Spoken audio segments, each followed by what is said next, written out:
লাখো ভক্তকে কাঁদিয়ে তার হঠাৎ চলে যাওয়া, দর্শকের হৃদয়ের মণিকোঠায় তার নামটি আজও জ্বলে। তরুণ প্রজন্মের বহু নায়কের আইকন তিনি। বাংলা সিনেমার রাজপুত্র বলা হয় তাকে। বলছিলাম স্বপ্নের নায়ক সালমান শাহর কথা। মাত্র ৩ বছরের ক্যারিয়ারে ২৭টি চলচ্চিত্র অভিনয়ের মধ্য দিয়ে তিনি হয়ে উঠেছিলেন তারুণ্যের প্রতীক। আজ সেই অমর নায়কের জন্মদিন।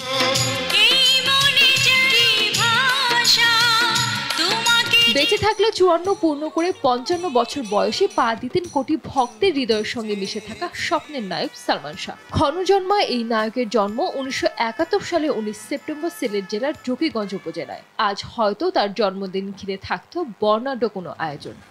না, আমার বার্তা বিভাগ করতেছে না, চাকরি খাইতে হবে।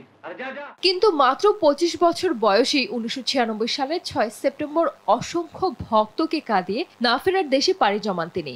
অভিনেতার পারিবারিক নাম ছিল শাহরিয়ার চৌধুরী ইমন। ছোটবেলায় তিনি ছিলেন কণ্ঠশিল্পী। ইমন নামে অভিনয় জীবন শুরু হয় বিটিভিতে শিশু শিল্পী হিসেবে।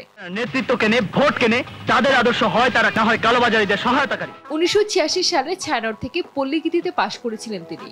১৯৯৩ সালে সোহানুর রহমান সোহান পরিচালিত কেয়ামত থেকে কেয়ামত সিনেমার মধ্য দিয়ে বড় পর্দায় অভিষেক ঘটে অমর এই নায়কের। এতে তার নায়িকা ছিলেন মৌসুমী। প্রথম সিনেমাতেই দর্শকদের মন জয় করে নেন সালমান। এরপর আর পিছু ফিরে তাকাতে হয়নি তাকে। তবে সালমান শাহর সঙ্গে চিত্রনায়িকা শাবনূরের জুটি ছিল সবচেয়ে জনপ্রিয়। বাংলা চলচ্চিত্রের ইতিহাসে ভক্তদের কাছে সেরা জুটিও তারা। তাদের প্রতিটি সিনেমাই সুপারহিট। এই জুটির পর্দার রসায়নও ছিল নজর কাড়া। বাস্তব জীবনের রসায়ন নিয়েও হতো তুমুল আলোচনা। অভিনেতার সঙ্গে শাবনূরের সে সময়কার সম্পর্ক নিয়ে এখনো কম বেশি চর্চা হয়।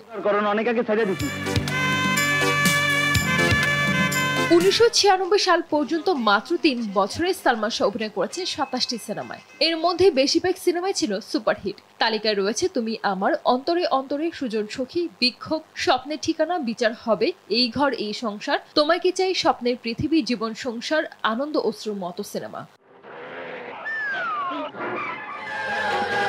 সানজিদ আক্তার, দেশ টিভি।